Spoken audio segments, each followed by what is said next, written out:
बच्चों, कैसे हैं आप लोग। आज के इस प्रीता पहचान क्लासेस में मैं लेके आई हूँ कवि परिचय। जो हमारी श्रृंखला के इस कड़ी में आज हम जानेंगे गजानन माधव मुक्तिबोध जी का परिचय। ठीक है, तो मैंने एक श्रृंखला बनाई है आपके कवि परिचय की, जिसमें कि अलग से मैं आपको कवि परिचय के बारे में बताऊं और जो आपके लिए सहायक हो। ठीक है, तो चलिए आज की श्रृंखला में जाने हम इनका परिचय। गजानन माधव मुक्तिबोध, ये हमारे आधुनिक हिंदी के प्रमुख आंदोलन प्रयोगवाद और 1950 के दशक की नई कहानी और नई कविता आधुनिकतावाद के अग्रणी हैं, अग्रदूत हैं। ये इन्होंने जो प्रयोगवाद, जो हिंदी साहित्य जो अपने नए रूप में, वास्तविक रूप में जो आई, आधुनिकतावाद के प्रयोगवाद से आई, जिनके जनक कौन है हमारे अज्ञे जी। नहीं तो उसमें हम क्या देखते हैं कि हिंदी, आज की जो हिंदी का रूप है वह सही रूप से प्रयोगवाद के समय से आई। ठीक है, जितनी भी कविताएं, कहानी या रचनाएं लिखी गई साहित्य में, वह हिंदी का जो शुद्ध रूप है, शुद्ध मानक रूप है, प्रयोगवाद से हमारा शुरू हुआ। उससे पहले जो साहित्यिक रचनाएं होती थी वह लोक भाषाओं में होती थी। जितने भी कवि या लेखक होते थे, जिस क्षेत्र विशेष के होते थे, उस विषय में वह कविताएं और रचनाएं लिखते थे। नहीं, उनकी कविताएं भी जो होती थी पद में होती थी। नहीं, पद में, छंद में, अलग अलग प्रकार के छंद में, चौपाई में हुआ करती थी। लेकिन प्रयोगवाद के बाद हमने क्या देखा कि हिंदी का जो वास्तविक रूप है, उस रूप में कविताएं लिखी जाने लगी और विषय वस्तु भी बदले।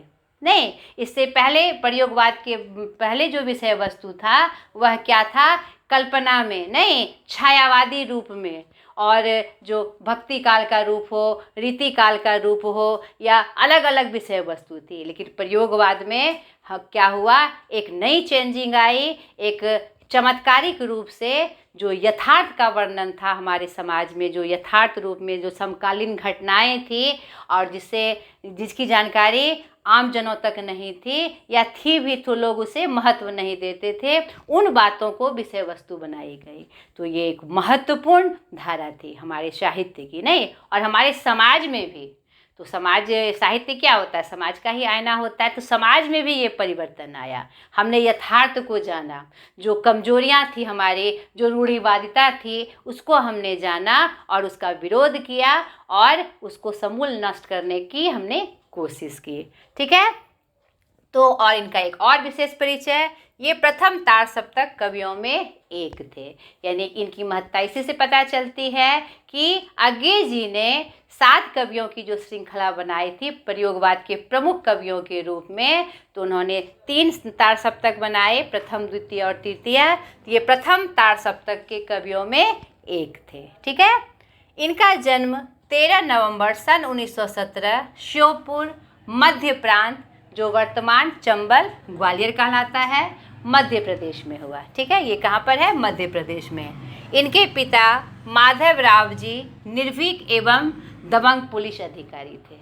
तो उनको जी जो निर्भीकता थी उनके व्यक्तित्व में, हमारे माधव जी के व्यक्तित्व में यथार्थ से सामना करने की जो निर्भीकता थी, वह उन्हें विरासत में अपने पिता से प्राप्त हुई। उनकी माता पार्वती मुक्तिबोध एक समृद्ध परिवार की धार्मिक महिला थी और जो स्वाभिमानी भी थी और भावुक भी थी। तो यह भी उन्हें विरासत में प्राप्त हुई। वह स्वभाव से धार्मिक थे और स्वाभिमानी थे। स्वाभिमान उनका प्रमुख विशेष गुण था और वो भावुक भी थे। अगर भावुक नहीं होते तो वो कवि या रचनाकार नहीं होते। कवि या रचनाकार होने के लिए भावुकता एक विशेष गुण होता है। और उस समय जो इन्होंने रचनाएं शुरू की तो यथार्थ का दौर था, और यथार्थ में जो उस समय की जो रूप विषय वस्तु थी, जो समाज में हमने देखा, वह अगर भावुक रूप से उनसे नहीं जुड़ते तो उन्हें अपनी कविताओं में, अपनी रचनाओं में स्थान नहीं दे पाते। यह भी उन्हें अपनी माँ से विरासत में प्राप्त हुई थी। उनकी पत्नी शांता जी थी।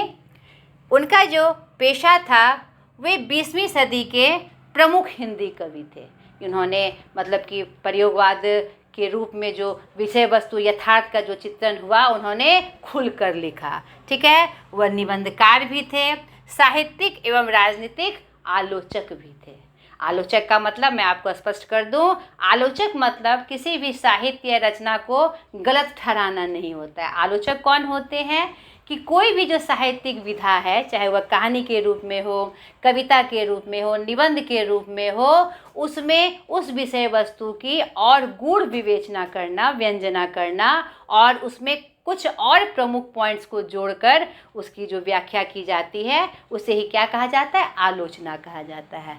आपको हमेशा से याद रखना है कि आलोचना शब्द से लगता है किसी की आलोचना करना, निंदा करना, ऐसा नहीं होता है। हमारे साहित्य में आलोचक का मतलब क्या होता है, किसी विषय वस्तु को और विस्तार से सही रूप में, प्रामाणिक रूप में बताना। ठीक है, और राजनीतिक में भी उस समय जो राजनीतिक दौर था हमारा आंदोलन का या और भी जो रूपरेखा थी उसमें भी वो उन्होंने आलोचक का काम किया, यानी उसको विस्तार से सुदृढ़ रूप से राजनीतिक रूपरेखा तैयार करके वह उसमें भी महत्वपूर्ण भूमिका निभाते थे।